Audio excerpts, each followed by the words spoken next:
Қайырлы күн, жас отандықтар, құрметті съезд қонақтары. Жас отан жастар қанатының 4-ші съезіне қош келдіңіздер. Бұл съездің тарихи маңызы зор. Себебі тура осыдан 10 жыл бұрын жас отанның алғашқы съезі өтті. Осы 10 жыл ішінде жастар қанаты өзіміздей мыңдаған жастың саяси және өмір мектебіне айналды. Бүгінгі съезде өңірлерден келген 600 делегат, 1000-ға жуық белсенді жас бас қосып отыр. Күні кеше 5 бағытта талқылаған мәселелер бойынша бүгін ұсыныстарымызды ортаға саламыз. Съезд соңында іс-шарамыздың нәтижесі ретінде қорытынды құжат қабылданады деп жоспарлануда. Съездің тағы бір ерекшелігі бар. Бұл шара алғаш рет VR, яғни виртуалды шындық форматында көрсетіледі. Дәл қазір еліміздегі барлық жас отандық бізбен бірге виртуалды түрде осы залда отыр. Оларға сәлемімізді жолдайық.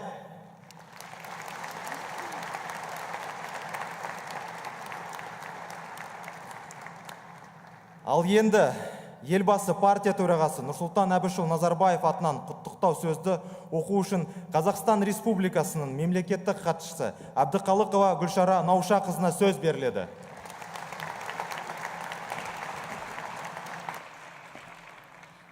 Жас отан жастар қанатының 4-ші съезіне қатысушыларға, құрметті жас отандықтар, съез делегаттары, сіздерді жас отан жастар қанатының 4-ші съезінің ашылуымен құттықтаймын.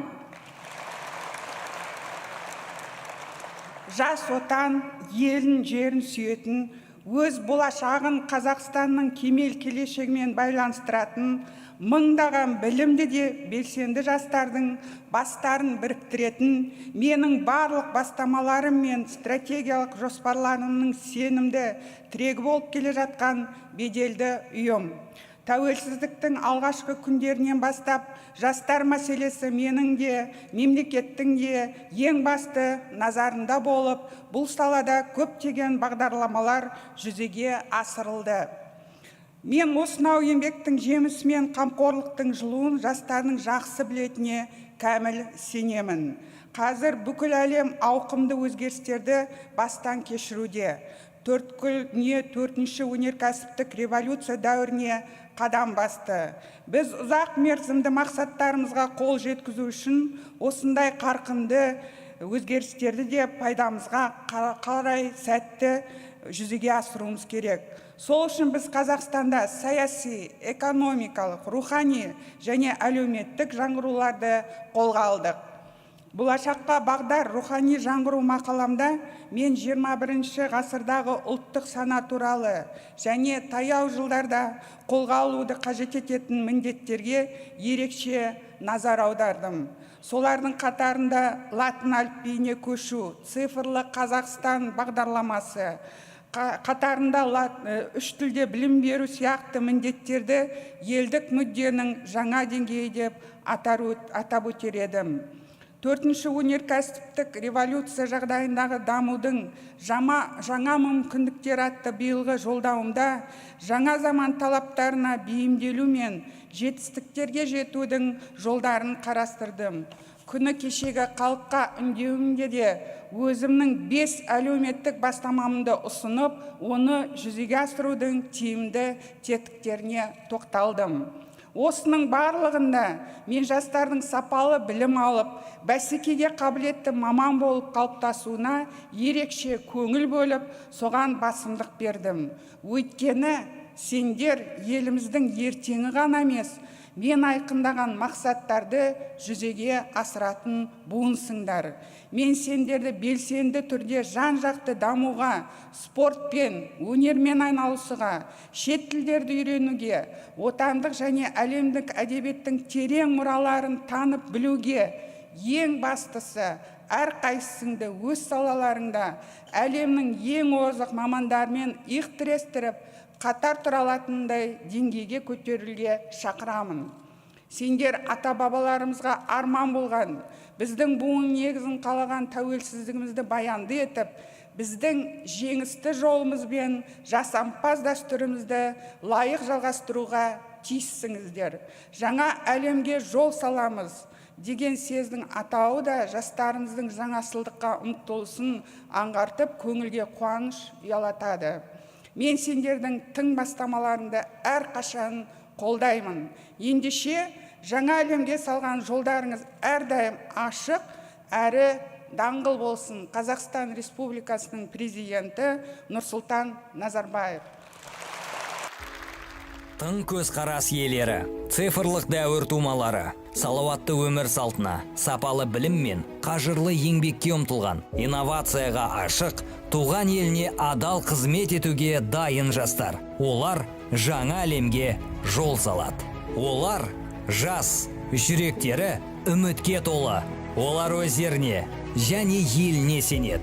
Олар білімімен, еңбегімен, қайсарлығымен жарқын болашаққа қадам басады. Олар біздің Қазақстанның жалынды жастары. Люди новой формации, люди цифровой эпохи, люди поколения, выбирающего здоровый образ жизни. Отличное образование, упорный труд, открытость инновациям и продуктивное служение своей родине. Такой видит наш президент молодежь будущего Казахстана. Таким может и должен стать каждый из нас. И многие уже на правильном пути. У них есть все качества, чтобы стать героями нашего времени. Они молоды, они амбициозны, они верят в себя и в свою страну. Они прокладывают дорогу в жизни своими знаниями, своим трудом. Они живут среди нас. Молодые казахстанцы. Сегодня они расскажут о себе и о том, как они меняют мир.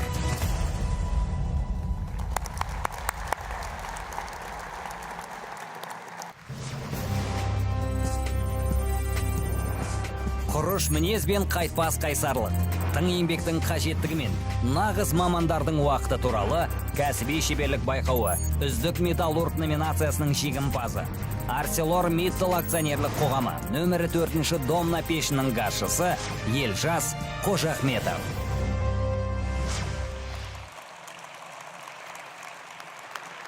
Қайырлы күн, құрметті съезд қонақтары және қазақ елінің жастары. Менің есімім Елжас Омарбекұлы Қожахметов. Өзім туралы айтсам, Мұз шаһары Жезқазған қаласында туып өстім. Елімізде істеймін деген адамға кез келген өнерде жұмыс табылады. Осындай оймен алдыма мақсат қойып, Теміртау қаласына келдім. ArcelorMittal компаниясының түлектерге арналған 100 жас инженер бағдарламасының іріктеуіне қатысып, нәтижесінде елімізге әйгілі елбасымыз еңбек жолын бастаған номер 1-ші домна пешіне горновой болып қабылдандым. Күніне 10 сағат үстіме сукно киіп, 10,5 градус ыстықтың қасында тұрып шойын құйдым. Елбасымыздың естеліктеріне жазылған барлық сәттерді басынан өткіздім. Расында адамның мінезі шындалып, өмірде үлкен сабақ алады екенсің. Нәтижесінде бүгінде номер 4-ші домна пешінің басқару пультында қызмет атқарамын. Сол қалада отбасын құрып, бүгінде бір тәтті де сұлу қызым бар. Қазақ білекке сенген заманда ешкімге есе бермедік, білімге сенген заманда қапы қалып жүрмедік дейді. Цифрлық дәуір өнеркәсібін қалыптастыру бүгінгі заман талабы. Еліміздің барлық өнеркәсіп кешендерінде қазіргі заманғы технологияларды енгізу жұмыстары көптеп жүргізілуде. Осы орайда елбасымыздың 5 бастамасын атап айтқым келеді. Осы оқу жылынан бастап қосымша 20.000 білім гранты, оның 11.000-ы 4-ші өнеркәсіптік революция жағдайына қажет инженер, ақпараттық технология, робот құрастыру салаларын қамтиды. Сонымен қатар 2020 жылға дейін қосымша 75.000 жатақхана салыну көзделген. Ішіндегі маған ең жақын бөлім Жезқазған қаласында туып өскендіктен, Қарағандыда білім алып, Теміртау қаласында тұрып еңбек еткендіктен, осы өнерлер арқылы елордамыз Астанаға газ құбырының жүргізілуі қатты қуантады.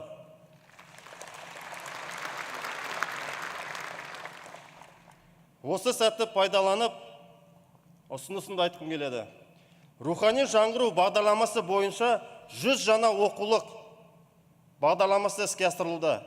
бірақ ол тек гуманитарлық саланы қамтиды. Осыған байланысты әлемнің озық технологиялар саласындағы оқулықтарды қазақ тіліне сапалы түрде аударса және сол кітаптармен жастарды техника және кәсіптік білім беру бағдарламасы аясында оқытса, нұр үстіне нұр болар еді. Екінші мәселе, жастардың жұмысқа орналасу кезіндегі тұйық шеңберге тірелуі, яғни жұмыс берушінің еңбек өтілін талап ету, ал оны өтейтін жер жоқ. Сондықтан индустриалды инновациялық даму шеңберінде іске қосылатын жаңа объектілерде жастарды міндетті түрде жұмысқа алу туралы квота енгізілсе деймін.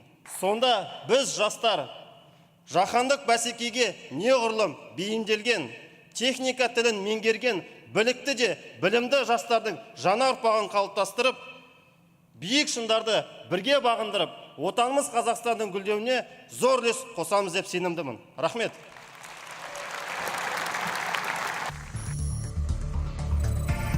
Асия Ермухамбетова, молодой ученый, доктор наук, обучалась по специальности химическая инженерия в Лондоне. Обладательница премий «Лидер науки», стипендиат программы «Балашак». Будущее казахстанской науки.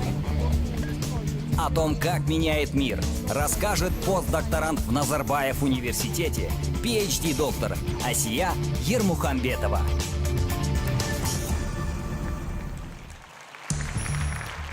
Я научный сотрудник Назарбаев университета и выпускница программы «Балашак». Поскольку я родилась и выросла в Астане, я видела, как преобразовался город каждый день воочию. И для меня это пример того, что недостижимых задач не бывает, если правильно поставить цель. Это и мой жизненный принцип. Я задалась целью получить лучшее образование. И, закончив университетский колледж Лондона, я присоединилась к дружной и талантливой команде Назарбаев университета. В течение нескольких лет я работала над новым поколением литий-ионных аккумуляторов. Мы первыми получили детальные изображения структуры литий-серного электрода. Говоря простым языком, я работала над материалами для батарейки, для того, чтобы они стали дешевле, а батарейка работала дольше. И таких, как я, у нас в Назарбаев университете десятки, а будут сотни и тысячи ребят, которые получили лучшее образование, которые имели опыт работы в мировой научной среде. Сегодня Назарбаев университет предоставляет конкурентоспособное зарубежным образование. И это огромная возможность для всех казахстанцев. Это социальный лифт для нашей талантливой молодежи. От имени нашего коллектива, научных сотрудников, педагогических сотрудников университета, от наших студентов я выражаю искреннюю благодарность Султану Абишевичу, главе нашего государства, за создание научно-образовательного центра мирового класса.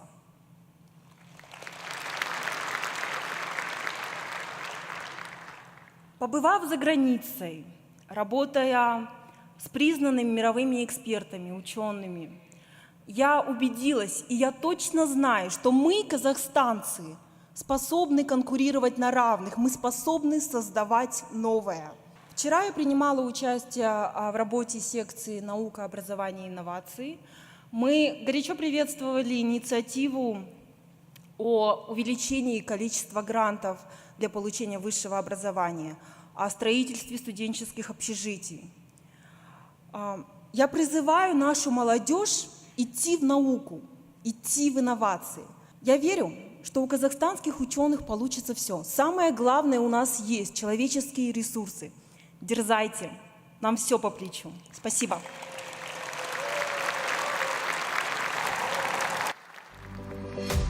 Тарлан тарихымыз, ұлттық салт дәстүрлеріміз, тіліміз бен музыкамыз, бабалардан мирас болып қалған, қанымызға сіңген, тамырымызда бүлкілдеп жатқан ізгі қасиеттер, бұл біздің ұлттық кодымыз. Ол мәңгілік. Өткен күн жарқын болашақтың алғышарты. Түрленген әлемге аяқ басқан бізге тарих сабақтарынан не үйрену қажеттігі туралы археолог, Халық қазынасы ғылыми зерттеу институтының тарихи мәдени мұра нысандарына мониторинг және сараптама жүргізу бөлімінің жетекшісі, жас философия докторы Айбар Касеналин. Тарихқа сәл көз жүгіртетін болсақ, бағзы заманнан бері қай елде болмасын, қоғамды алға жетелейтін сіздер сияқты жастар. Мен қызмет етіп жүрген археология саласында да жастардың үлесі баршылық.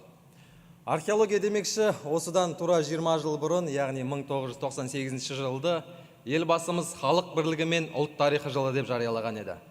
Дәл сол жылы сәйкестік пе әлде бір заңдылық па, мен қазағымызға киелі деп саналатын қозы көрпеш, баян сұлу, арыстан баб кесенелері мен көне отырар ескерткішінде алғашқы рет болдым. Сол шағын ғана отбасылық саяхат менің осы қызығы мен шыжығы мол мамандықты таңдауға түбегейлі ықпал етті десем қателеспеспін. Сол уақытта археологиялық қазбаның қақпанына түсіп әуестендім. Әлкей Марғұлан сынды, Кемел Ақышев сияқты көне дәуірімізге жан бітіретін зерттеулер жасасам ба деп армандадым, қиялдадым. Қазір сол арманыма қол жеткізгендеймін. Себебі 16 жасымнан бастап археологиялық экспедицияларға қатысып, жетекшілік етемін. Соның нәтижесінде Қазақстанда алғашқы болып археология мамандығы бойынша философия докторы атанған ең жас ғалым атандым. Қазіргі таңда елбасымыздың тікелей тапсырмасымен ашылған, мәдени құндылықтарымыздың ошағы болып отырған Қазақстан Республикасының ұлттық музейінде қызмет атқарамын. Біздің елімізде тарихи мәдени мұра саласына жеткілікті көңіл бөлінуде. Оған дәлел ретінде мәдени мұра бағдарламасын, халық тарих толқынында бағдарламаларын айтсақ болады. Қазіргі таңда еліміз бойынша жүзеге асырылып жатқан рухани жаңғыру бағдарламасы да осының бір дәлелі ретінде. Киелі жерлеріміздің картасы жасалды, аса маңызды археологиялық нысандар қорық музейлерге айналдырылуда, жәдігерлеріміздің цифрлық нұсқасы дайындалуда. Алайда кейбір кезде осы жұмыстарымызға насихат жетпей жатады. Осыны ескеріп, жеке бастама ретінде археология KZ деп аталатын Қазақстан археологиясының ақпараттық ресурстық орталығын құру жобасын қолға алған едік. Бұл Қазақстанда баламасы жоқ жоба және алдағы уақытта мамыр айында тұсаукесерін жасасақ па деген ойдамыз. Сонымен қатар, кішкентай бүлдіршіндерімізге тарихымызды тереңінен сусындату үшін Балапан теле арнасымен бірге арнайы бағдарлама жасасақ деген жоспарымызда бар. Осының барлығы біздің өзіміздің рухани жаңғыруға қосып жатқан үлесіміз деп есептейміз. Елбасымыз жас отанның өткен бір форумында айтқан еді. Бұл жерде біздің ата-бабаларымыз тұрған, біз тұрамыз, және бізден кейін сан ғасырлар бойы біздің ұрпақтарымыз тұрады деп. Сол ұрпақтарымызға атадан балаға мирас болып жеткен асыл мұраларымызды аман есен жеткізу біздің қазақ ретіндегі азаматтық міндетіміз. Қазақстан Республикасының президенті Нұрсұлтан Әбішұлы ұлттық музейдің салтанатты ашылу кезінде өз қолымен жазған сөзі бар еді. Рухы биік халықтың іргесі берік деген. Сол сөз біздің есімізде және ісімізде. Назар қойып тыңдағандарыңыз үшін көп рахмет. Мен жастық шақтың екпінімен мүмкіндіктер кеңістігінде жаңа әлемге жол салам. Сенім мен бірліктің әуендері күнімізді биікке шығарып, қатқан таптаурындар мен мұздаған жүректерді жібіте алады. Отан ана, гүлің болып егілейін тек биікке жету үшін. Жырың болып төгілейін тек мұзды еріту үшін. Сен сонымен білемін әркімнің таңдау бар, ал менде арман бар. Солай де білемін сенің де таңдауың бар, сенде арман бар. Сенбеген тапта Жүрегіндегі әуезден мен әлемді қалай өзгертетіні, ұлттық сананың маңыздылығы мен жастар болашақты қалай елестететіні туралы ойларымен 91 тобының әншісі, 300 орындаушының арасында жыл таңдауы 2016 егері, Жас отан орталық кеңесінің мүшесі Дулат Мұхаммедқалиев бөліседі.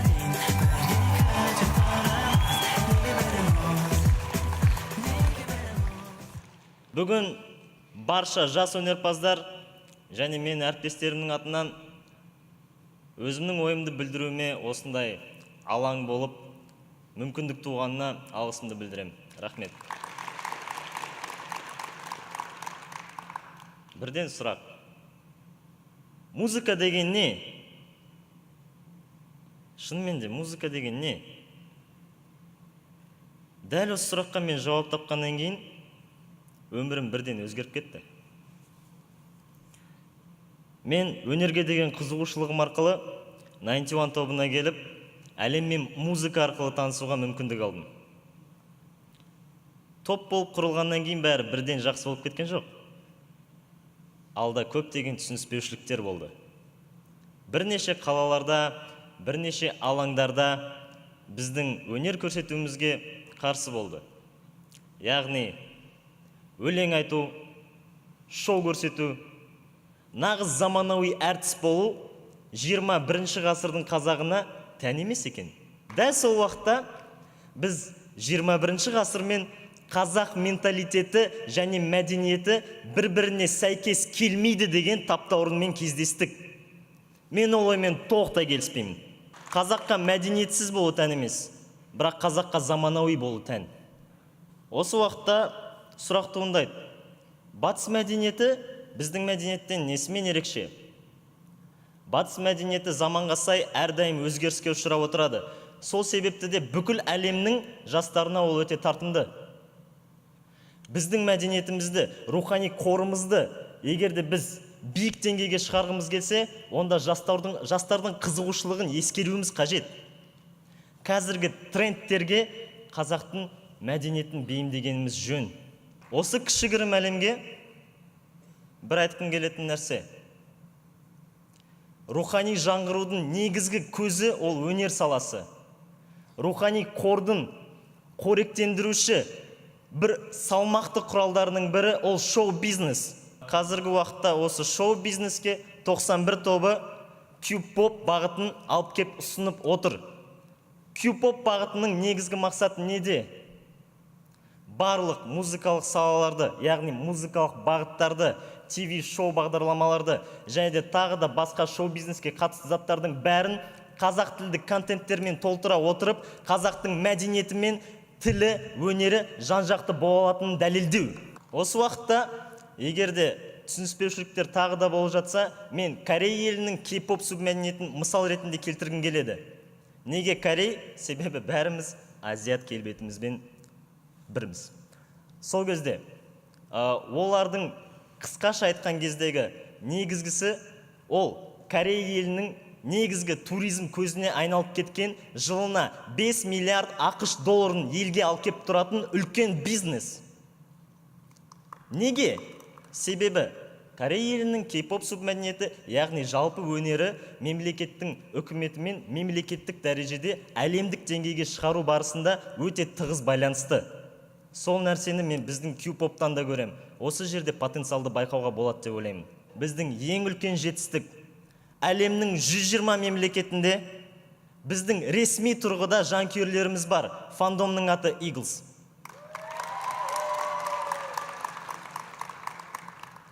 Және де егерде біз қазақ тілін әлемдік деңгейге шығарғымыз келсе, онда біз қазақ тілін соған ыңғайластыруымыз керек. Бұл жерде латын әліпбиі өте ыңғайлы келеді. Біз онымен толықтай келісеміз.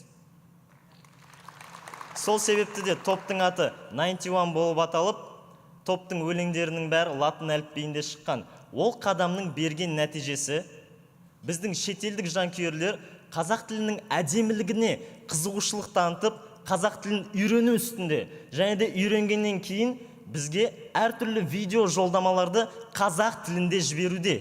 Жастардың сұранысы бойынша дәл сол жастардың екпінімен және сіздердің қолдауларыңызбен біз қазақ мәдениетінің, тілінің, өнерінің, кодының, қорын жай ғана өзара дамытып қана қоймай, бүкіл әлемдік деңгейге шығара аламыз. Өнер саласында өзім әріптестеріме айтарым, бәріміз бірігіп, елдің экономикасына ықпалын тигізетін өнер нарығын аяққа тұрғызып, жалпы Қазақстанның атын әлемдік деңгейде шығарайық. Мұзды еріту ешқашанда кеш емес. Рахмет.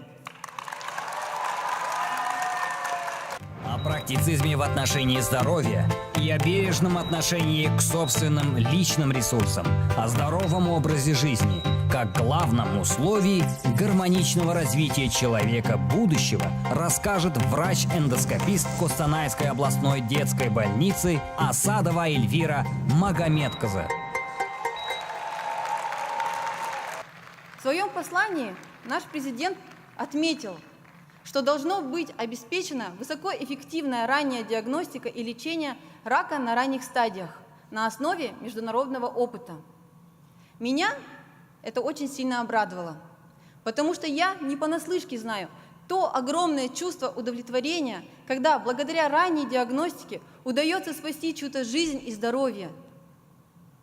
Например, в Японии, которая активно развивает эту сферу, ранние формы диагностируются в 50% случаев от общего заболевания рака желудка. При этом в США, Европе и России эти показатели составляют 5-10%.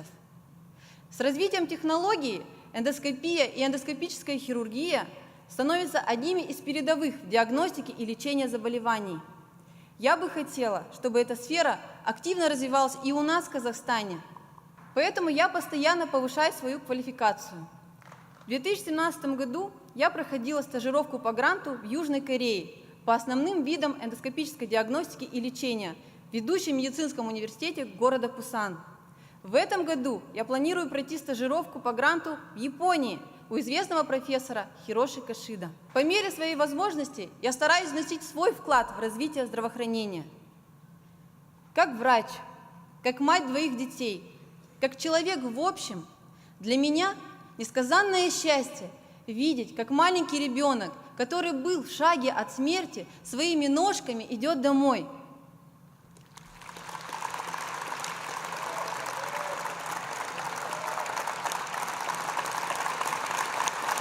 Горжусь тем, что, будучи молодым специалистом Казахстана, впервые в условиях детской областной больницы города Костанай внедрила практику установку бронхоблокаторов у пациентов детского возраста с патологией легочной системы. Мы стремимся войти в 30-ку развитых стран. Для меня это не просто цифры. Для меня это значит лучшее и лучшее в здравоохранении. Я хочу и буду делать все, чтобы это у нас с вами все было. Спасибо.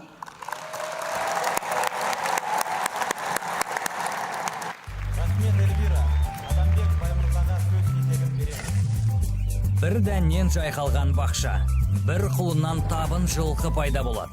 Әлемді өзгерткің келсе, өзіңнен баста.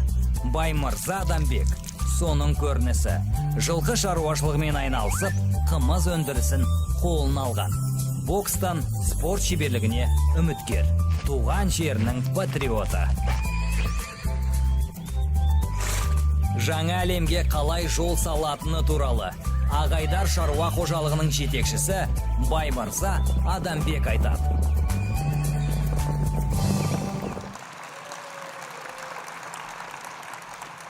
Елбасшымыз қабылдаған әрбір мемлекеттік бағдарламаларда жастар мәселесіне үнемі назар аударылады. Әсіресе өзіме қатысты кәсіпкерлерді қолдап жатқаныңыз бізді өте қуантады. Мен өзім бір жыл бұрын кәсіпкерлік мектепті бітіріп, кәсіптің қыр-сырын үйрене бастадым.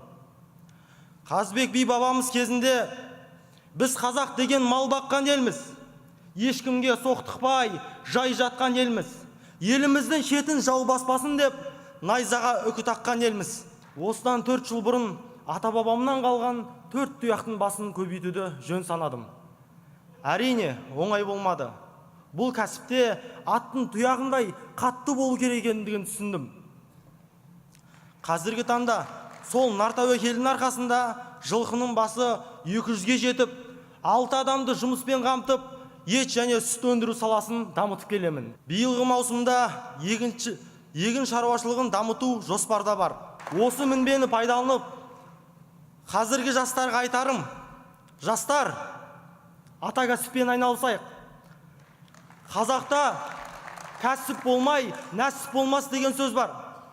Өз кәсібімізді өрлетіп, жұмыс орындарын ашайық. Бұл біздің жұмыссыздықпен күрестегі басты үлесіміз болсын. Мінекей осылай біз жастар жаңа әлемге жол саламыз. Сонда ғана тәуелсіз Қазақстан жастарының болашағы жарқын болмақ. Еліміз тыныш, жұртымыз аман, бауырымыз бүтін болсын ағайын. Алға Қазақстан, жасай бер Қазақстан. Иван Крипак, ученик 11 класса Назарбаев интеллектуальной школы Алматы, яркий представитель программы трехязычия, призер республиканского молодежного конкурса инновационных проектов, награжден Кубком победителя Silicon Valley Best Product Idea, финалист акселерационной программы при инновационном кластере Назарбаев университета и технопарка, призер многочисленных олимпиад и хакатонов по робототехнике и компьютерной технологии. Принадлежит к формации «Человек будущего». О цифровом пространстве будущего и необходимости менять свое мышление. О четвертом измерении возможностей и отсутствии преград в развитии Казахстана расскажет Иван Крипак.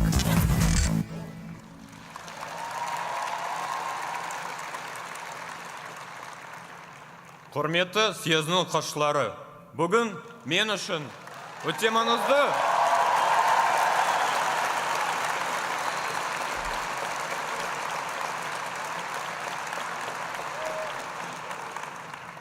рахмет. Және есімде мәңгі сақталатын күн. Еліміздің жастары үшін өзекті болып табылатын мәселелерді талқылауға қатысқанымды өзім үшін зор бақыт деп санаймын.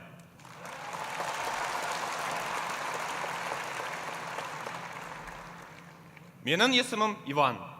Елбасымыз ашқан 21 мектептің бірі біздің Алматы қаласындағы физика-математика бағытындағы Назарбаев зияткерлік мектебінің 11-ші сыныбының оқушысымын.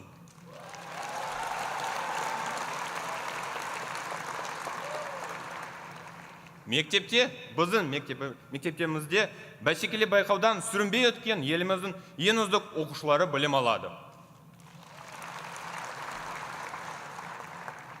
Стремление к образованию всегда было характерно для нашего народа. И благодаря программе «Болашак» тысячи молодых казахстанцев получили качественное зарубежное образование в лучших университетах мира. Наш президент Нурсултан Абишевич создал университет высокого мирового уровня и нашу систему интеллектуальных школ.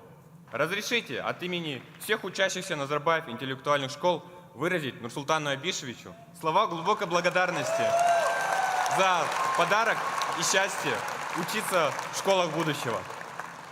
Уже как 3 года подряд я участвую в различных конкурсах инновационных проектов. И не безуспешно. Так, например, в числе моих достижений разработанный мною умный замок-белок, который управляется смартфоном на расстоянии.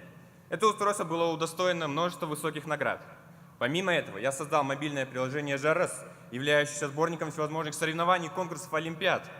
И свое приложение я сопроводил призывом «Жарыс, жарыска қатыс».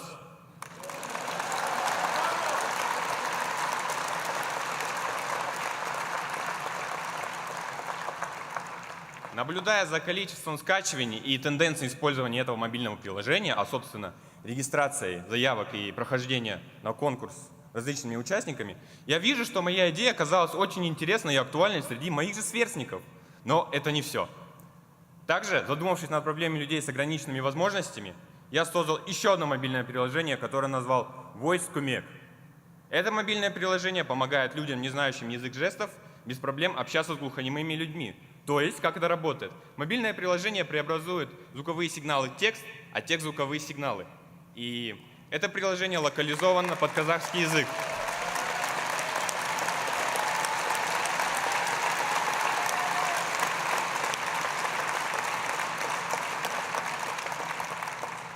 И я рад, что мои успехи уже дважды отмечены молодежным крылом «Жас Отан».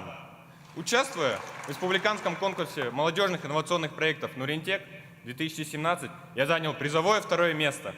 Казахстан – молодая страна, где образованию уделяется очень много внимания. И, как сказал Нурсултан Абишевич, чтобы не глотать пыль впереди идущих, мы должны растить технологически грамотную, конкурентоспособную и прошаренную молодежь. Уже сегодня, когда весь мир, и в том числе Казахстан, вступает в новую эпоху, в эру цифровизации, основной задачей является подготовка, по моему мнению, основной, подготовка специалистов в сфере IT-индустрии.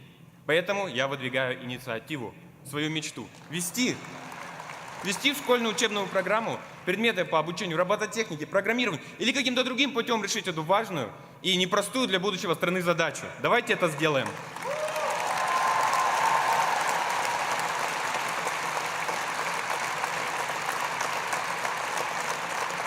Я уверен, что эти инвестиции будут оправданы, ведь ежегодно через рынок мирового IT-фриланса, внимание, проходит более 20,5 миллионов заказов. Если серьезно взяться за подготовку кадров в сфере удаленных услуг IT-индустрии, то можно добиться значительного увеличения уровня ВВП в считанные недели, дни или месяцы. Соединенные Штаты Америки называют страной новых технологий, где молодежь, немногим старше меня, создает любимые нами социальные сети, разрабатывает новые модели смартфонов. И это все в молодом возрасте. Также существует еще один мировой пример. Израильская молодежь создает стартапы и продает их на американском рынке. А вот что мешает нам, казахстанской молодежи, создавать стартапы, качественные продукты и выводить их на рынки? Ну, допустим, США, Китая и России. Почему бы и нет? Подобная инициатива будет поддержана, и наша молодежь смело сможет всем этим делом заняться.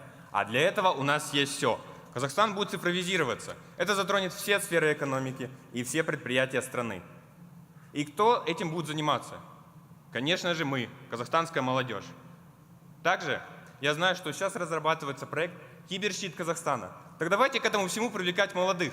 Почему бы и нет? А вот давайте организуем конкурс по поиску уязвимостей в системе электронного правительства. И тех ребят, которые найдут уязвимости и смогут предложить решение по их решению, надо поддержать. Пусть создают компании по компьютерной безопасности. За этим будущее. Спасибо за внимание.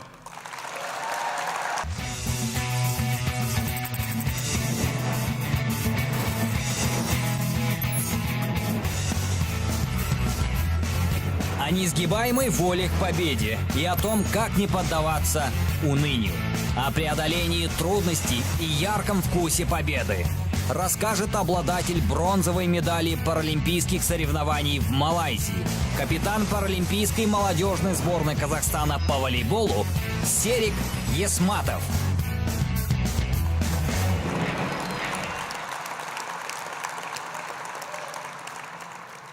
Добрый день, уважаемые делегаты и участники съезда. Я Серик Есматов, мне 19 лет.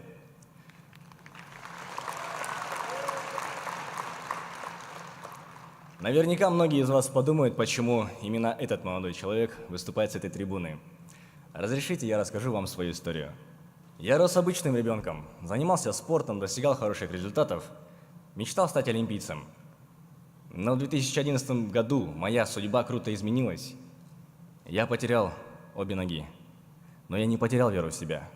Первые шаги дались мне очень сложно, но я без устали работал с собой, и уже в сентябре 2013 года меня включили в состав паралимпийской молодежной сборной Казахстана по волейболу сидя. И в октябре того же года я принял участие в азиатских молодежных паралимпийских играх, проходивших в Малайзии, где мы командой завоевали бронзовые медали. Я вошел в список победителей проекта «100 новых лиц Казахстана» и совсем недавно вступил в ряды партии «Нур-Отан».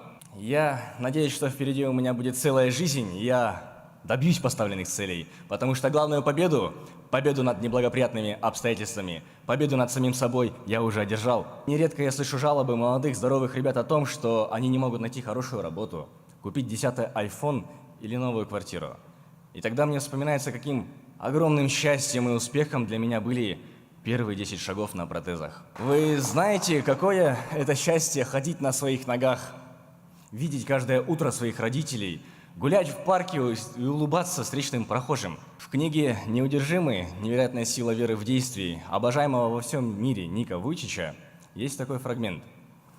Нельзя выработать характер в тиши и уюте. Только испытаниями и страданиями можно укрепить душу, разжечь честолюбие, раскрыть взор и добиться успеха. Этот удивительный человек, рожденный без рук и ног, вдохновляет людей во всем мире жить и творить, принимать вызовы судьбы и побеждать каждый день. Это называется победой. Это называется лидерством. Иногда мои ровесники понимают под лидерством умение красиво выступать, организовать какие-то мероприятия, казаться тем, кем они не являются. Но на самом деле, и я в этом уверен, есть только один настоящий критерий. Чтобы быть лидером, нужно быть полезным.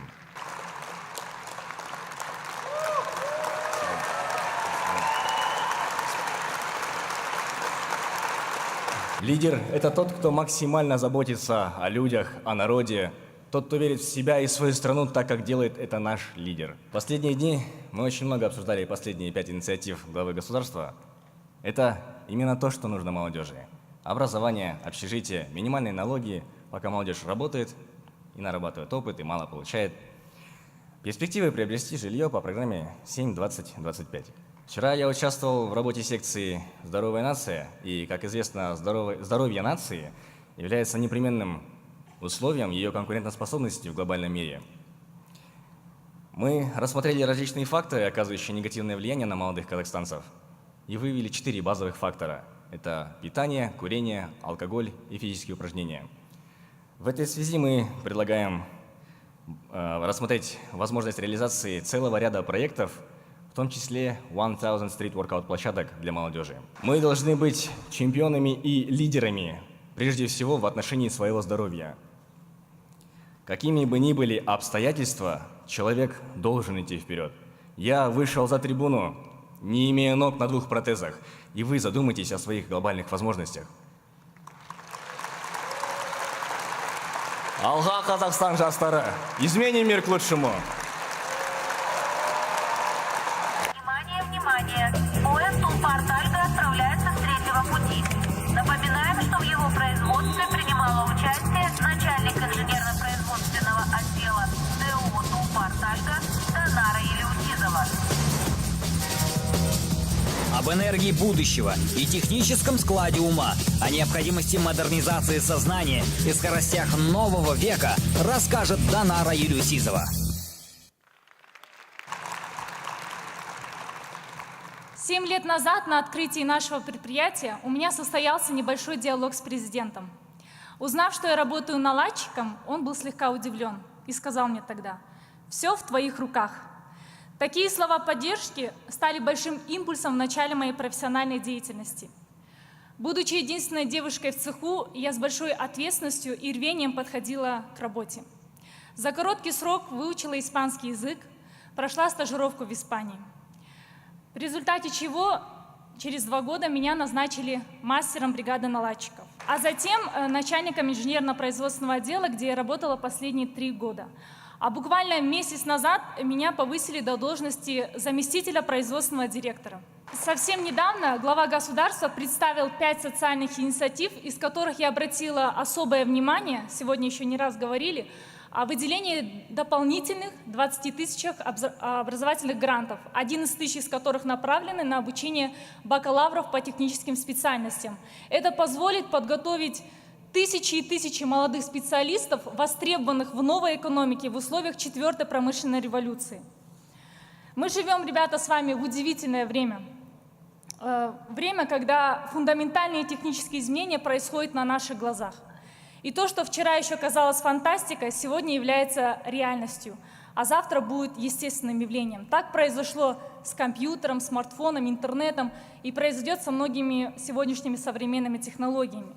Сегодня все эти технологии глубоко проникли во все сферы, в том числе и промышленность. Индустрия 4.0 означает все большую автоматизацию и цифровизацию всех процессов промышленного производства. Поэтому стране остро необходима, я бы сказала, элитная прослойка инженеров, технарей, рабочих, умеющих обслуживать это сложное электронное оборудование, занимающихся конструированием, маркетингом, имеющий все современные навыки. Поэтому я бы хотела воспользоваться сегодняшней возможностью говорить перед вами и хотела бы призвать всю молодежь не бояться выбирать технические специальности и идти в производство.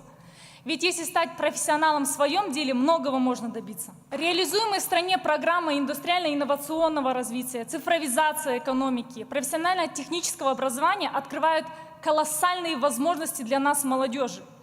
А руководителей всех промышленных предприятий я бы попросила побольше доверяйте молодежи. На всех предприятиях должно быть такое количество молодых специалистов, которое бы обеспечивало постоянную преемственность кадров и рост квалификации сотрудников. Успех, в моем понимании, это не тратить родительские деньги по клубам, кофейням, модным бутикам, а затем выставлять себя хозяевами жизни в Инстаграме.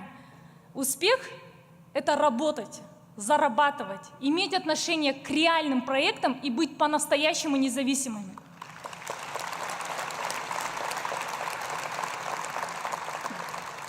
Вчера я с большим удовольствием участвовала в сессии «Казахстанда жасалган», и мы, участники сессии, были единодушны в том, что девиз современной молодежи звучит так: «Зарабатывай сам и помогай зарабатывать другим». Дорогие друзья, чтобы войти в число лидеров, важен вклад каждого из нас.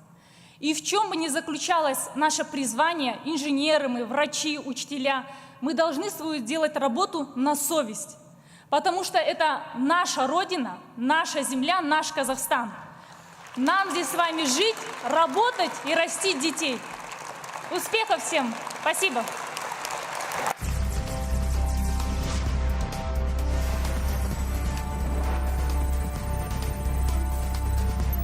Қазақстанның болашағы зор болсын. Елбасының бұл сөздері Қазақстанның ғана емес, балалығы басылмаған 7 жасар Беріктің де болашағын айқындап берді.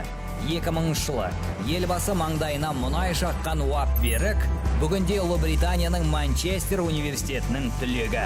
Мүмкіндіктерді жіберме, әрқашан алға ұмтыл, жігерлі бол және игі істер жаса. Бұл Беріктің өмірлік қағидалары. Мұнайдың маңызы мен жаңа баламалы энергия көздерінің пайда болуы, білімге және өз-өзін дамытуға деген ұмтылыстың қажеттілігі туралы толығырақ айтатын Қашаған кен орнының инженер мұнайшысы, ИНЭПА экологиялық жобалар байқауының қола жүлдегері Уап Берік Сәрсенбайұлы. Менің тағдырым осы мұнай-газ саласымен бүлдіршін кезімнен біте байланысты. Себебі өздеріңіз осы газы көргендей, осыдан 18 жыл бұрын Қашаған кен орнының алғашқы мұнайын елбасымыз Нұрсұлтан Әбішұлы Қазақстанның болашағы үшін деп менің маңдайыма жаққан болатын.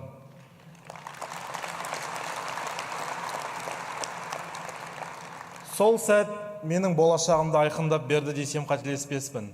Себебі сол сәтте менің алғашқы арманым пайда болды. Ол мұнай-газ саласының білгір маманы болу.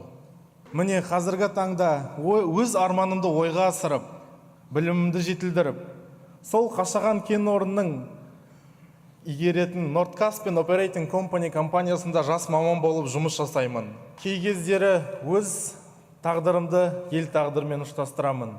Себебі тәуелсіз Қазақстанымыздың қалыптасуына және өркендеп дамуына елбасымыз қандай зор үлес қосса, менің де осындай жас маман болып, жас мұнайшы болып, еліме қызмет етуге елбасымыздың атқарған рөлі ерекше. Бұл туралы ой мен үшін өткен жылы ғана жарық көрген тәуелсіздік дәуірі атты елбасымыздың кітабын оқу барысында ойыма келді. Бұл кітапта тәуелсіздіктен кейінгі қиын қыстау заманнан бастап, қазіргі біз көріп отырған дамыған Қазақстанның әрбір кезеңін толықтай саралаған еліміздің бір шежіресі. Бұл кітапта бір қызықтыратыны, осы біз көріп отырған дамыған Қазақстанымыздың дамуына әрбір қазақтың және де білімге ұмтылған жастың атқарған рөлі ерекше екеніне көзім жетті. Сол себепті, егерде осы әрбір жас буынымыз білімге деген құштарлығы мен құлшынысын еселей берсе, еліміз әлемдік қауымдастықта қадамы нық басқан мемлекет бола бермек деп нық сенемін. Және де жас отандық достарым, сіздерге осы тәуелсіздік дәуірі атты кітабын елбасымыздың бір оқып танысуға кеңес берер едім. Себебі осы кітапты оқыған кезде мен сезінген сезімдер мен маған келген ойлар және де білімге деген мотивацияларыңыз одан әрі күшейе түседі деп сенемін. Сөзімді қорытындылай келе, елбасымыз айтқандай, бүгінгінің адамы білімі жетік, жаңа технологияларды меңгерген, жан-жақты болуы тиіс екен, бізге айтып қана қоймай, сондай тұлға болып қалыптасуымызға барлық мүмкіндіктер, жағдайлар жасалып жатыр. Осыған лайық болайық, достар. Рахмет. Как много может дать театр ребенку? Умение владеть своим телом и разумом. Умение управлять своими эмоциями и выражать чувства. Театр дает возможность жить и чувствовать ярче.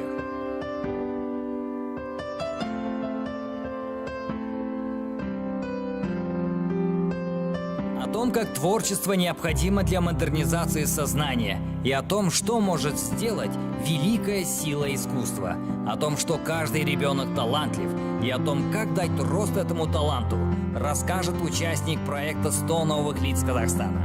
Преподаватель театрального отделения детской школы искусств поселка Усть-Столовка, лауреат второго международного конкурса фестиваля детского, юношеского и взрослого творчества «Остров талантов» Валентин Алифанов. Я родился и вырос в рабочем поселке Устоловка Шемонаихинского района Восточно-Казахстанской области. 5 лет назад, окончив Алтайскую государственную академию культуры и искусств в городе Барнаул, вернулся в родной поселок, чтобы учить детей и приносить пользу своей родине. По государственной программе с дипломом в село получил возможность приобрести квартиру. Минувший год стал особенным в моей судьбе. Благодаря программе модернизации общественного сознания Рухани Женгыру мой скромный труд стал частью общегосударственной задачи. Я реально почувствовал, как возвожу храм духовного обновления нации. Знаете, как это мотивирует? Более того, я стал победителем республиканского проекта «100 новых лиц», а 1 марта текущего года произошло еще одно важное событие в моей жизни. Я стал членом партии Нур-Отан. Благодаря моей победе большое количество молодежи, много наших ребят стало и получило стимул вернуться в родные края, уже будучи молодыми специалистами. Хочу привести цитату нашего Ельбасы, сказавшего: «Нигде за пределами Казахстана рая нет. Это наша земля, это наша страна. От нас с вами зависит, каким будет завтра и каким будет будущее. Потому что нам здесь жить, работать, создавать семьи, растить детей. От нас с вами зависит, каким будет завтра. У меня есть мечта – открыть новую школу искусств в родном поселке. Очень много детей хотят прийти и заниматься театральным творчеством, как в моей студии, так и искусством в целом. Мною проведен ряд встреч с выпускниками творческих вузов. Они готовы приехать трудиться к нам. А ведь это замечательный потенциал для развития сельской культурной инфраструктуры. Но, к сожалению, на данный момент пока молодым специалистам негде трудиться. Я знаю, что в программе Рухани Женгыру есть проект «Туган жер», в рамках которого реализуется строительство и реконструкция объектов культуры. Представьте, как было бы здорово, если бы каждый казахстанец задумался над тем местом, где он родился, и сделал одно доброе дело на благо своей малой родины. Ведь ребенок, возвращенный на высоких ценностях национальной и мировой культуры, это стратегический ресурс будущего Казахстана. Это сильная, конкурентоспособная, творческая личность. Разве не эту задачу ставит перед нами глава государства в своей программной статье? Уважаемые друзья, мы живем в век IT-технологий. В век, когда общение между людьми становится все более сетевым. Мы очень много времени проводим в виртуальном пространстве, подчас забывая, что самая главная роскошь – это роскошь живого общения. Как сейчас, глядя в глаза друг другу, просто подойти и искренне спросить: «Слушай, как ты? Как у тебя дела?» Близится лето, и я хочу пригласить вас в гостеприимный Шемонаихинский район, чтобы общаться, загорать, заниматься спортом и вместе построить новую школу искусств. Спасибо.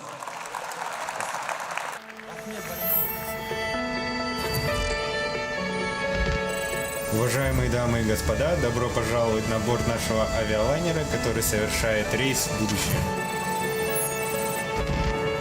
Во время пути мы пронесемся через горные массивы безграничных возможностей, пролетим над бескрайними равнинами казахстанских достижений и пересечем несколько сверхзвуковых поясов инновационных решений. О верности своим мечтам и о том, как покорять новые высоты, о месте Казахстана на карте мира и о том, что нет ничего невозможного, расскажет второй пилот Embraer 190 авиакомпании Air Astana Олег Джакупов.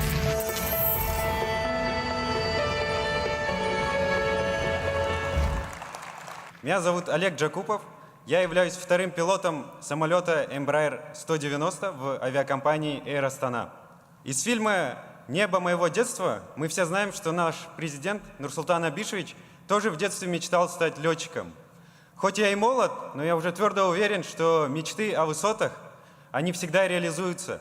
Новые научные открытия, новые технологии, новые города и страны. Я уверен, что творцы всего этого в детстве мечтали о небе. Мечтал и я. Окончив Республиканскую физико-математическую школу имени Жаутыкова, я поступил на программу подготовки пилотов Абинишо и прошел обучение в летной школе FTI Херес в Испании. И теперь работаю в Air Astane. Профессия пилота не из легких. И я часто в трудную минуту вспоминаю фразу нашего президента: «Труд человека – это самая твердая валюта». И понимаю, что мне еще многому предстоит научиться, изучить и набираться опыта. В 19 лет я совершил свой первый самостоятельный полет на однодвигательном самолете. Как утверждает нобелевский лауреат по экономике Ричард Талер, человеческий капитал – это то, с чем мы останемся, если лишимся всего – имущества, денег, дома и окажемся на улице в одной рубашке. А я подумал, а что останется при мне, если такое вдруг случится? Прежде всего, это крепкое здоровье, мое образование и опыт, знание иностранных языков, мое упорство и открытый характер, моя преданность моей семье, моей компании, в которой я работаю, и моей родине. И это и есть мой настоящий капитал. И это все, о чем было написано в статье «Взгляд в будущее. Модернизация общественного сознания». В системе приоритетов молодежи образование должно быть на первом месте, подчеркнул президент. Мне кажется, что и у нас в Казахстане можно было бы создать хорошую летную школу, чтобы и к нам приезжали учиться. Ведь, как утверждают ветераны авиации, у нас есть очень сильные традиции подготовки кадров. Отмечу, что программа Абинишо, инициированная национальным авиаперевозчиком, открывает многим молодым казахстанцам дорогу в профессию. За короткое время они приобретают качественное образование, а затем и любимую работу. Давайте летать вместе. Да, конечно, можно пройти, да.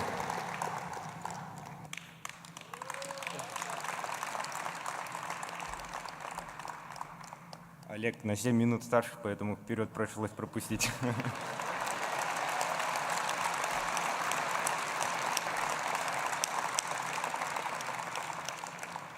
Добрый день, уважаемые дамы и господа, участники съезда. Меня зовут Жан, и, как вы заметили, я брат-близнец Олега.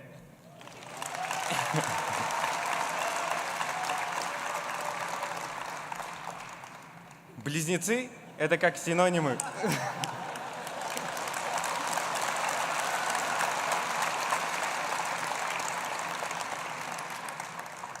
Близнецы – это как синонимы. Родина и независимость, Казахстан и патриотизм, Жас-Отан и будущее. Стать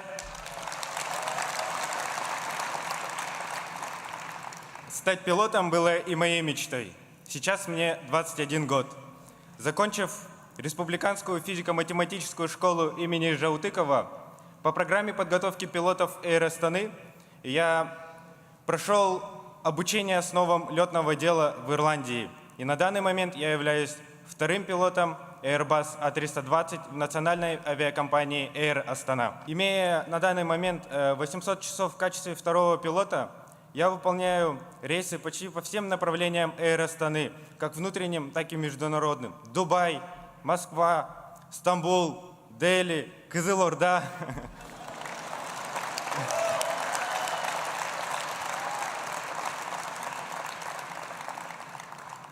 Я рад, что мне удалось исполнить свою мечту. И я вижу, как много наших казахстанцев учатся по всему свету, путешествуют, работают, создают новые деловые связи.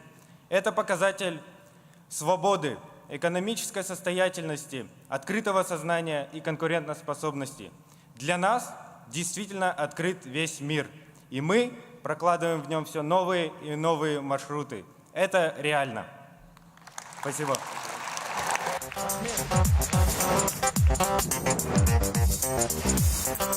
Күлкі өмір кілті, өзгені күлдіру өнер, ал өз-өзіне күле білу одан да асқан өнер. ел дамуында әзілдің орны, қазақ тілді интернеттің және мультимедиялық әлемнің болашағы мен өзгерістері жайлы Хақашоу жастар әзіл шоуының резиденті, әрі бас директоры Ақсұлтан Қалиев.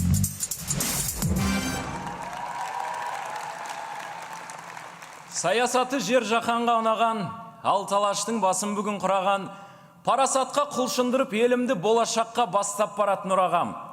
Жақыт жырдың ақтарайын қоймасын, ізгі ойларым тереңдерге бойласын, Нұр Сұлтандай өресімді пір тұтам, Ақ Сұлтан деп ұйқастырып қойғасын.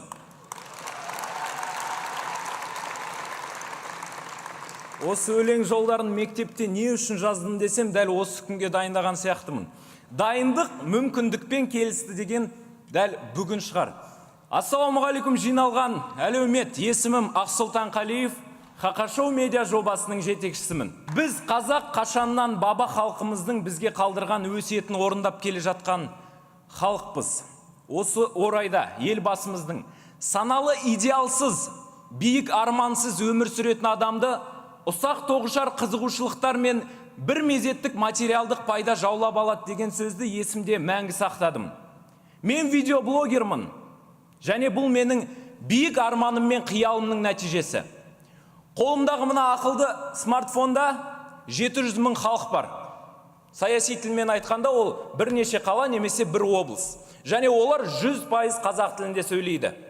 Бұл біздің 2 жылда жеткен жетістігіміз деп есептеймін. Блогымызда әлеуметтің ойын дөп басып ойландыру үшін әзіл арқылы тың идеяларға жетелеуге тырысамыз. Елбасының еліңдің дамуын ойласаң, туған жеріңді ойла деген идеяны қолдап, өзім туған Семей қаласында ДЦП балаларды емдеу орталығын аштық. Биылдан бастап ғаламтор таралмаған аймақтарға Қазақстан ұлттық арнасымен бірге Незат жобасын көрерменге ұсындық. Ал енді маңыздысы, орта есеппен адам күніне 2,5 сағатын әлеуметтік желіде немесе ғаламторда өткізеді. Демек, ғаламтор адамның санасын қалыптастырушы бірден бір құрал деп айтуға болады. Демек, адам рухани ізденіс жолында ғаламторға қате сілтеме жазса, және басын пайдасыз ақпаратпен толтырса, ол оның дамуына және қалыптасуына әсер береді. Демек, рухани дағдарыс қалып келеді. Осы орайда туындаған мәселе. Қазақ тіліндегі оқулықтар, әріптестеріміз айтып кеткендей, қазақ тіліндегі музыка, қазақ тіліндегі визуалды контенттің болмауы бұл үлкен мәселе. Мысал үшін, YouTube'ның трендтарына кіріп алғашқы 20 видеоны қарасақ, қазіргі таңда қазақстандықтардың не көретіндігін көре аламыз. Және олардың осы видеоларды көру арқылы олар тәжірибе жинайды. Ал олардың тәжірибесі олардың өмірге деген көзқарасын айқындайды деп айтқым келеді. Осы орайда біз видеоблогерлар бүгін әлеуметтік сұранысқа ие тіл, тарих, мәдениет сынды аспектілерге ғаламтордың күшіне айналған біз видеоблогерлар заманауи технологияларды қолдану арқылы осы мәселелерге креативті шешім таба аламыз деп айтқым келеді. Егер мемлекет бұл тараптан бізге қолдау көрсетсе, осы жолда аянбай еңбек етуге дайынбыз. Қазақстандық видеоблогерлар әлемдік бәсекеде қабілетті. Болашаққа қойған басты бағдары әлемдік нарыққа әлемдік жоба ұсыну.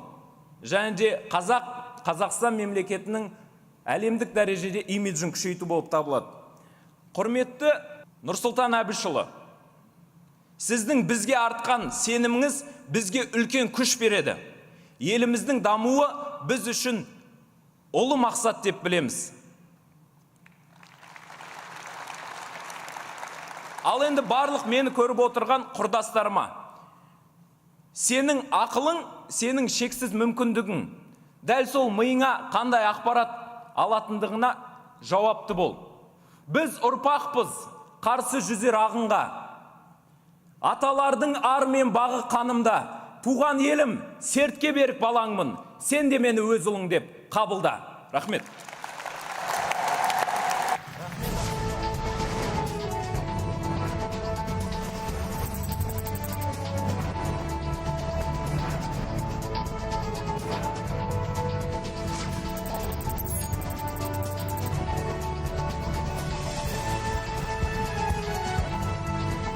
Жас отан, Ол көшбасшылар мектебі, достық мекені. Жас отан, ол әлеуметтік лифт, тәрбие мен өнеге ортасы. Жас отан, ол мен. Жас отан, ол сен. Жас отан, ол осында отырған әрбір жас.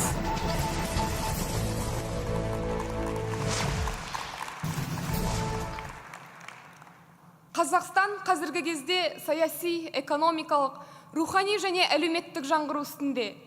Бұл процестерге Жас отан жастар қанаты да өз үлесін қосып келеді. Және елбасымыздың саясатын бар күш жігерін салып, іске асыруға әр кезде дайын.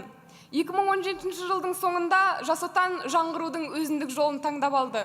Осы орайда бүгінгі күнге дейін бірқатар жоспарланған ойлар іске асырылды. Олардың бірі күні кеше ғана съезд сайлаған орталық кеңес мүшелері 16-сының бірінші рет онлайн дауыс беру арқылы сайлануы. Біздің мақсат Жас отанның жастарға әрдайым ашық екенін, сайланған кеңес мүшелері арқылы қоғаммен байланыста болуға дайындығымызды көрсету. Жас отан хатшылығында орын алған құрылымдық өзгерістерді де ерекше атап өтуге болады. Енді бізде дәстүрлі бөлімдер жоқ. Олардың орнына сана, жүрек, даму деп аталатын 3 бағыт пайда болды. Бағыттарымызды бұлай атау себебіміз, біріншіден Жас отан сананың ашықтығы, жүректің қалауын біріктіре отырап, Қазақстан жастарының даму бағытын айқындаса, екіншіден біздің бағыттарды қай тілде атамайық, қазақша атауы сақталып қалады. Достар, айналаңызға қараңызшы. Қасыңызда, көрші орындықта отырған адамды танисыз ба? Сіздерді таныстырып өтейін. Сіздің қасыңызда тың идеялар генераторы, өз ортасының көшбасшысы, еліміздің аристократты бөлігі, элитасы отыр. Жаңа әлемдіге жолды біз салмағанда кім салады? Бұлай деу себебім, кешегі Жас отан конф және сессия жұмыстарында қозғалған тақырыптар бойынша сіздердің ойларыңызбен танысқан сәтте келешегі жарқын жаңа әлемге жолды сіздермен бірге салатынымызға көзім жетті. Жас отандықтар жаңғырудың 3 негізін анықтап алды. Қоғамдық сананы жаңғырту, цифрландыру және 5 әлеуметтік бастама.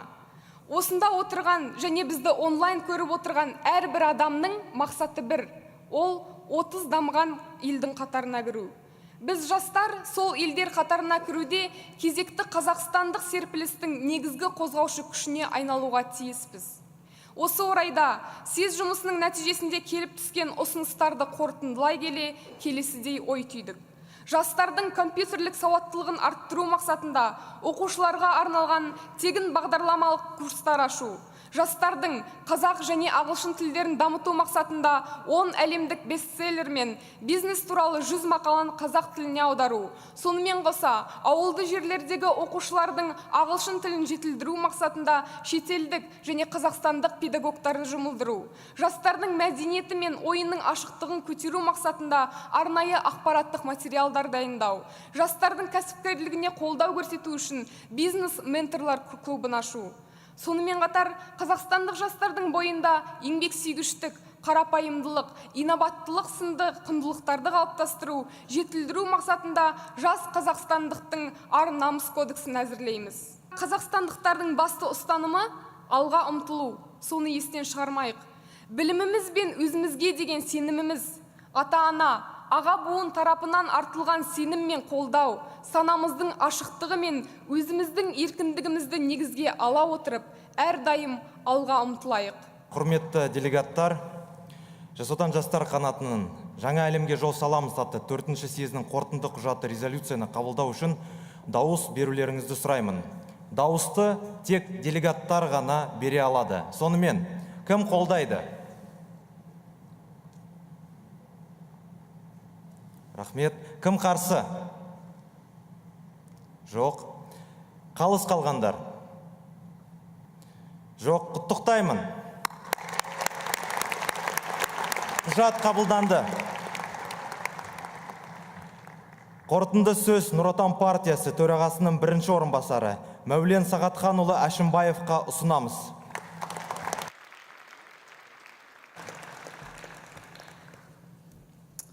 Құрметті жас отандықтар, құрметті съезд қонақтары, 2 күнге созылған ауқымды бас қосуымыз мазмұнды әрі мәнді болды деп есептеймін. Съезд кезінде ұтымды ойлар мен өзекті пікірлер айтылды. Жастарымыз белсенділік танытып, түрлі ұсыныстармен шықты.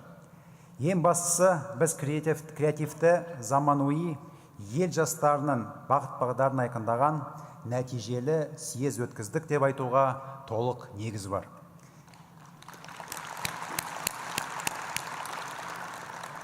Біз осындай аясы кең жиынды жаңа форматта тым бағытта өткізуге болатынын көрсеттік. Сол арқылы жас отандықтар ашықтықтың озық үлгісін танытты. Бұл съезді жас отан жастар қанатының жаңғыруының жарқын көрінісі ретінде қарастыруға болады. Сондықтан баршамызды еліміздегі жастар саясатын дамуына тың серпін берген жас отан жастар қанатының 4-ші съезінің сәтті өтуімен шын жүректен құттықтаймын.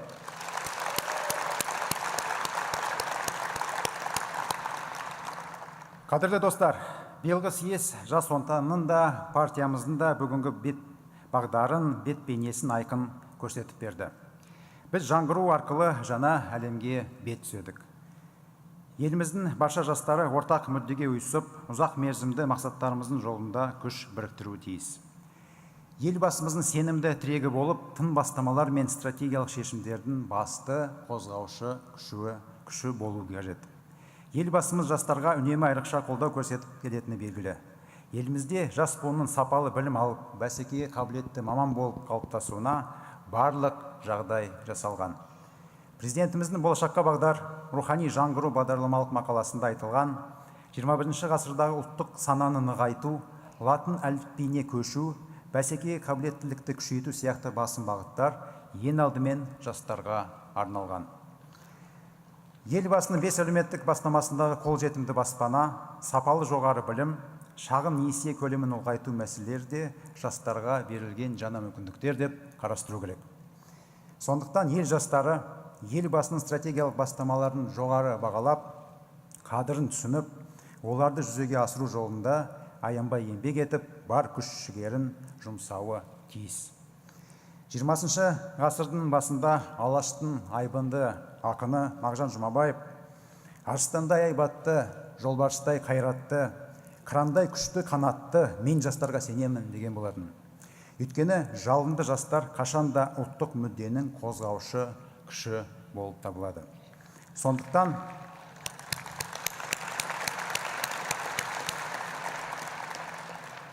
Сондықтан бүгінгі жаһандану жағдайында ұлттық құндылықтарымыз бен ұлттық болмысымызды және ұлттық кодты сақтауда, елдігіміздің іргесін нығайтып, еңсемізді тіктеуде жастардың, соның ішінде жас отандықтардың алар орны ерекше. Жастарға жүктелер міндеттің де салмағы жеңіл болмасы анық. Осы жолда ел жастары ортақ мүддеге ұйысу керек. Ал оның негізгі үйлестірушісі болу жас отан жастар қанатының мойнына жүктеліп отыр. Уважаемые участники и гости съезда, завершается 4-й съезд молодежного крыла «Жас Отан». Эти 2 дня были очень насыщенными в информационном, коммуникативном плане. Мы провели съезд в новом, нестандартном формате, креативном формате, и мы очень надеемся, что этот формат понравился всем участникам. Делегаты со всех регионов страны обсудили роль и перспективы молодежного крыла нашей партии, прозвучали перспективные идеи, предложенные конкретные проекты. Хорошие содержательные выступления мы сегодня все вместе послушали. И хочу от имени нашей партии поблагодарить всех сегодня выступавших наших спикеров. Хочу поблагодарить всех организаторов сегодняшнего форума за такую прекрасную, хорошую работу. Спасибо вам.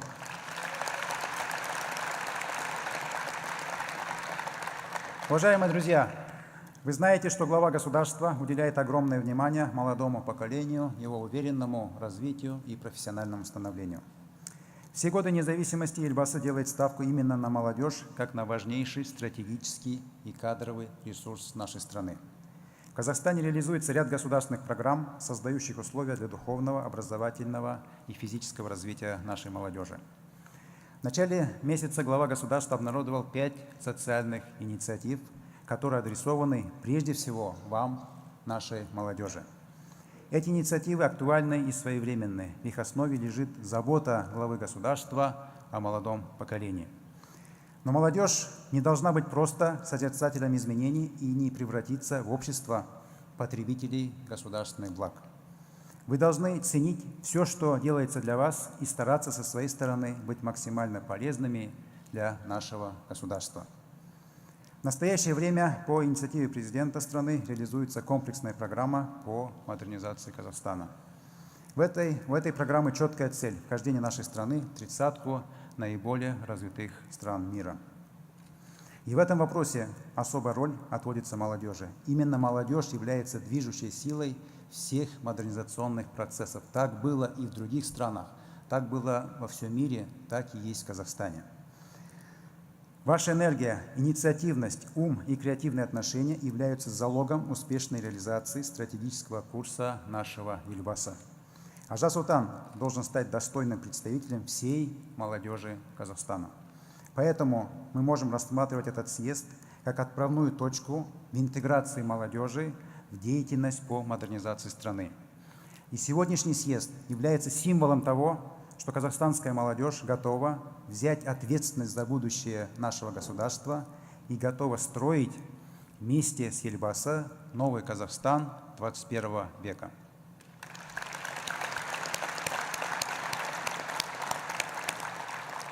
В этом свете несколько задач представляются актуальными для Жас Отана в предстоящий период. Первое. Необходимо принять меры по эффективной реализации итогового решения съезда. И я думаю, что этот документ мы можем с полным основанием назвать новым взглядом молодого поколения на участие в модернизационных процессах в нашей стране. И хочу поздравить всех вас, поздравить всех жасотановцев с принятием этого важнейшего документа.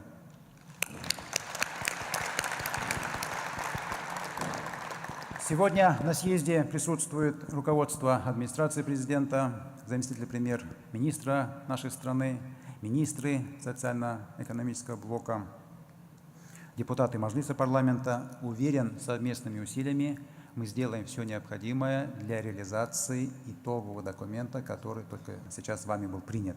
Но для этого в самое ближайшее время нужно Жас Отану разработать дорожную карту по реализации этого итогового документа. Второе. В предстоящий период жасотановцы должны принять еще более активное участие в реализации программы главы государства Рухани Жаңғыру. За год ее реализации сделано очень многое. Мы вчера на специальной сессии это обсуждали. Определены сакральные объекты Казахстана как на республиканском уровне, так и на местном уровне. Изданы уникальные учебники в переводе с иностранных языков на казахском языке. Эффективно реализуются подпрограммы «Туған жер» и «Казахстанская культура в мире» и другие подпрограммы «Рухани Жаңғыру». Но не стоит забывать, что главная цель модернизации общественного сознания – это формирование правильной системы ценностей в нашем обществе. Этого нельзя добиться законами и постановлениями, этого можно достичь только лишь ежедневной работой по воспитанию новых казахстанцев. Идея главы государства заключается в том, что мы должны по-новому взглянуть на мир, стремиться к саморазвитию и стать поколением совершенно нового мышления, свободного от предрассудков и однобоких стереотипов. В этой связи задача Жас Отана – культивирование в обществе открытости сознания, культа знаний, идей конкурентоспособности и прагматизма. Каждый из вас должен быть открытым миру, стремиться учиться у других народов, при этом сохраняя свой национальный код и национальную идентичность. Жасотановцы должны стать одной из главных сил по продвижению новой системы ценностей в нашей стране. Жас Отану в этой связи нужно запустить ряд социальных проектов, направленных на распространение вот этой системы ценностей в нашем государстве. В частности, проект Жас Отан Кітапхана, где лучшие книги по различным направлениям на разных языках, где-то в переводе на казахский язык, рекомендованные опытными казахстанскими политиками, министрами, депутатами, экспертами. Эти книги будут в открытом доступе, в электронном виде, и наша молодежь может с ними знакомиться. И будут организовываться постоянные обсуждения трендовых мировых книг и исследований, которые задают именно тенденции, задают какие-то нормы, тренды мировой экономики, мировой политики. Вот такие книги должны читать жасутановцы, должны учиться у авторов, которые пишут такие очень важные книги. И многие эти книги мы будем размещать в рамках этого специального проекта «Жасутан Китапхана». Перспективной также представляется предложение о переформатировании существующих библиотек страны в современные центры распространения знаний с дискуссионными площадками, зонами комфортного чтения, различными формами сервиса, интересными лекциями, электронными книгами и элитным авторским кино. То есть у Жасутана есть идея превратить наши библиотеки, не секрет же, что многие из них являются несколько устарелыми, в современные центры распространения знаний, где бы собиралась молодежь, дискутировала, где были бы какие-то интересные события, демонстрировались авторские фильмы. Я думаю, что где могли бы наши ученые, наши эксперты знакомить молодежь с какими-то своими разработками. Вот такие центры можно было бы создать по всей стране на базе наших библиотек. Это идея Жасутана в рамках Рухани Жангру. И я думаю, что по итогам съезда давайте попробуем эту идею реализовать. И вот такие центры могли бы стать одним из таких факторов распространения правильной системы ценностей в нашей стране, и в частности культа знания.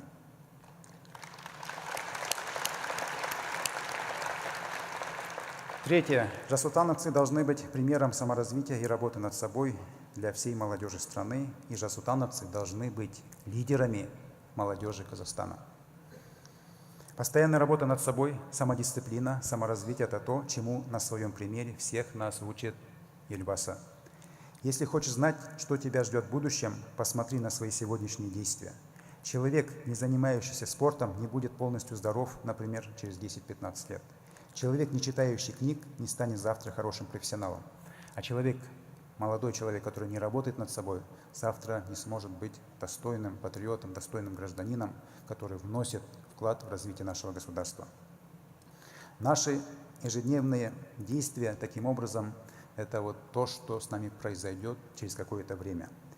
Сегодня перед нами выступал Серик Исматов. Он является действительно примером мужества, стойкости, самодисциплины.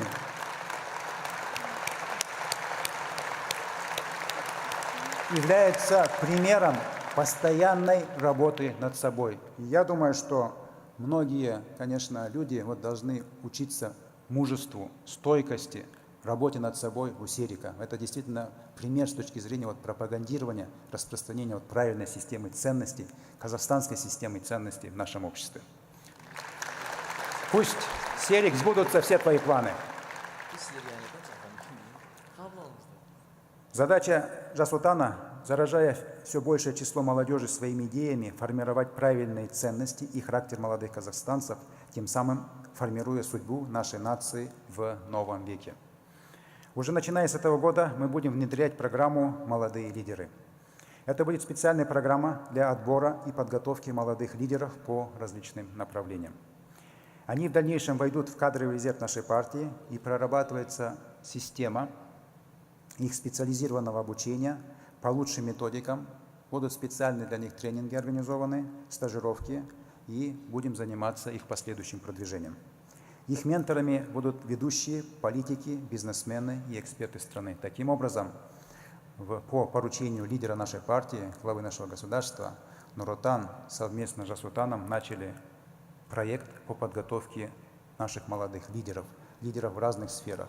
Для этого мы будем отбирать их, готовить, специальные программы для них организуем. И это будут те люди, которые будут служить нашей стране в экономике, бизнесе, государственной службе, науке, неправительственном секторе, и будут помогать реализовывать те задачи, которые поставил глава государства перед Казахстаном по вхождению в тридцатку наиболее развитых государств мира.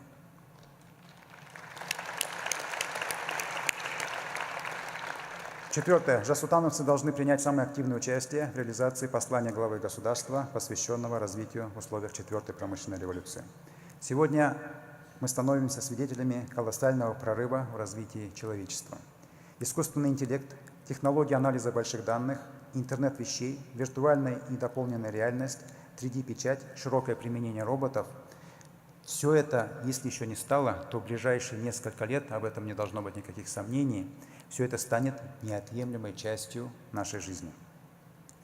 Вчера на сессии, посвященной цифровизации, было предложено реализовать под эгидой Жасутана ряд проектов по цифровизации и развитию новых технологий в нашей стране. Мы полностью их поддерживаем и будем оказывать содействие со стороны партии в их реализации.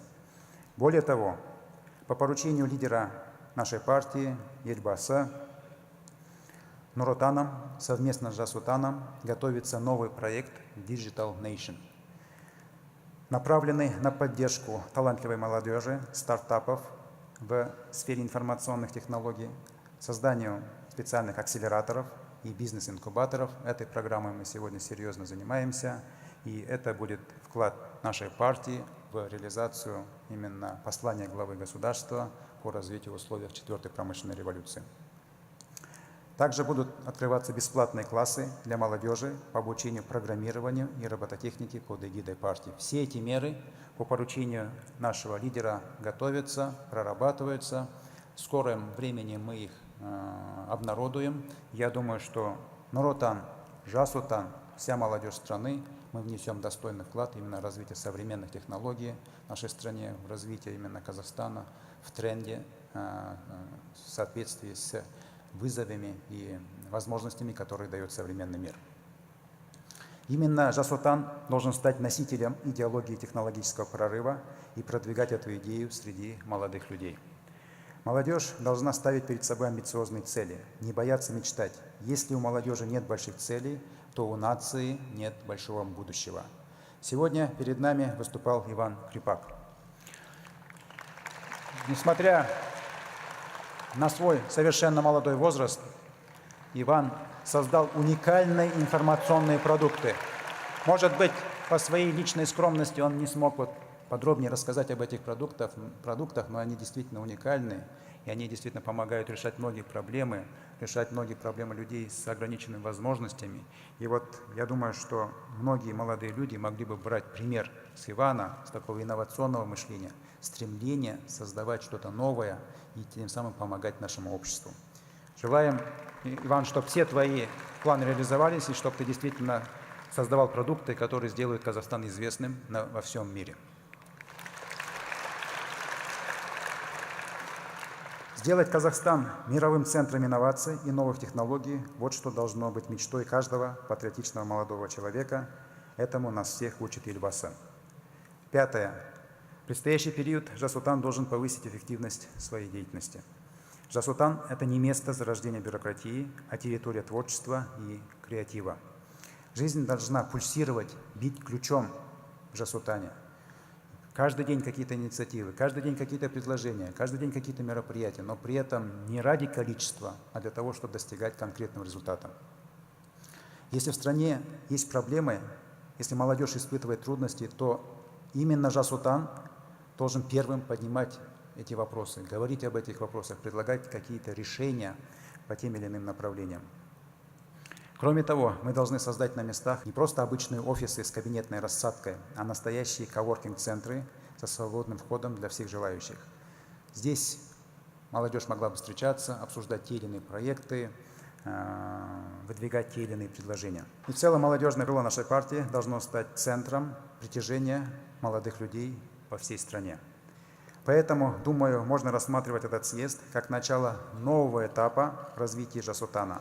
Этапа креативного, творческого, продуктивного и, самое важное, полезного для страны. И желаю всем вам удачи на этом новом этапе, дорогие друзья.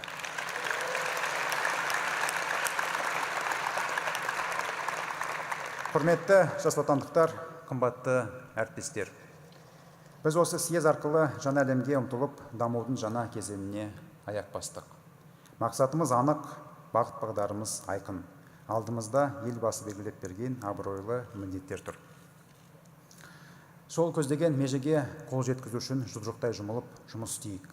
Біз берекелі тірліктің бастауы бірлікте ғана екенін батыл іс-әрекеттерімізбен дәлелдеуіміз керек. Осы жолда барша қазақстандық жастарға үлгі-өнеге көрсетуге тиіспіз. Бүгінгі жаһандану заманында ұлттық болмыстың бояуын кетірмей, сақтап қалудың маңызы өте зор.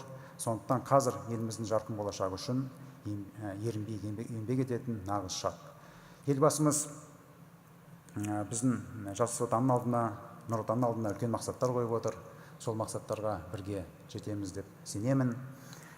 Жалпы енді елбасының үлкен жаңғыру бағдарламасының аясындағы негізгі мақсаттарды орындауда Нұр Отан, Жас Отан алдыңғы шепте болу керек.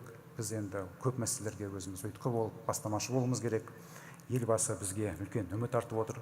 Елбасының үмітін бәріміз ақтаймыз деп сенемін. Түріктің атақты ақыны Назым Хикмет: мен жанбасам лапылдап, сен жанбасаң лапылдап, біз жанбасақ лапылдап, аспан қалай ашылмақ деген сөздерін білесіздер. Сол сияқты біз бәріміз лапылдап, елімізге, халқымызға, ұлттық мүддемізге қызмет етейік, құрметті достар.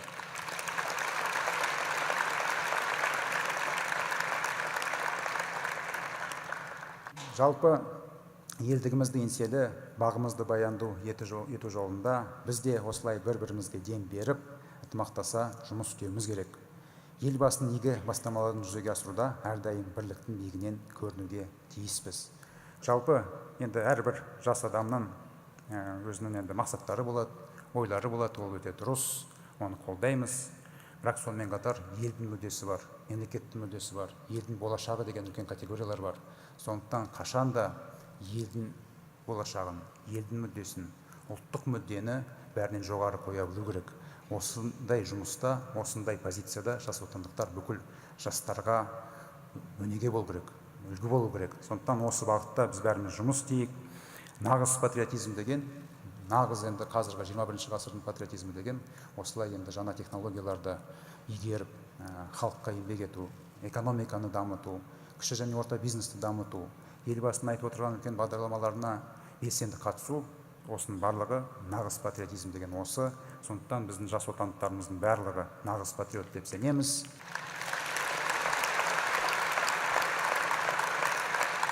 Осы абыройлы міндеттерді табыспен орындауда баршаңызға сәттілік тілеймін. Алға Қазақстан, алға Жас Отан! Елбасы тапсырмаларын іске асыруға дайынбыз. Жас Отан қатарындағы жастардың мамандығы, дүниетанымы, қызығушылығы әртүрлі болғанымен оларды біріктіретін бір құндылық бар. Ол отанға деген шексіз сүйіспеншілік. Жаңа әлемге жолды бірге салайық.